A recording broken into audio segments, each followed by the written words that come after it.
গরমে নাচতে নাচতে চলে যাচ্ছিলাম একটা বিয়ে বাড়িতে, মানে বিয়ে বাড়ির সকালে। তো মানে ওই গানটা মনে পড়ছিল, টিপ টিপ বর্ষা পানি, আর সানস্ক্রিন লাগাচ্ছিলাম। ভাবছিলাম কবে যে সেই মানে পানিটা বরসবে আকাশ থেকে, জানি না।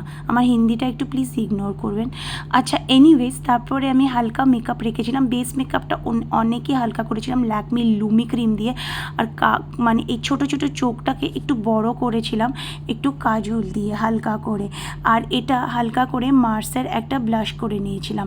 তো এটা ছিল আমার একদম বেস মেকআপ, ডে মেকআপ। জানি না কেমন লাগবে আপনাদের, বাট আমার বেশ ভালো লাগছিল। তারপরে হালকা করে মঙ্গলসূত্র দিয়ে আর স্লিট দুলটা পরে নিলাম, কেন কি বড় দুল পরার কোনো ইচ্ছে আমার ছিলই না। আর দেখুন, তারপরে একটু হালকা করে নিউড লিপস্টিক লাগিয়ে নিলাম। আর এই ছিল আমার সকালের লুকটা নিয়ে আমি খুব হ্যাপি ছিলাম। আর তার সাথে এই ব্যাগটা পেয়ার আপ করেছিলাম। আমার মা এটা আমাকে পয়লা বৈশাখে গিফট করেছিল। ব্যাগটা নাচাতে নাচাতে, চুলটা নাচাতে নাচাতে চলে গেলাম বিয়ে বাড়িতে। ব্লগটা যদি ভালো লাগে, একটা মিন্স গেট রেডিটা যদি ভালো লাগে, একটা লাইক শেয়ার সাবস্ক্রাইব করবেন। আর দেখা হচ্ছে পরবর্তী ব্লগে। ততক্ষণ টাটা।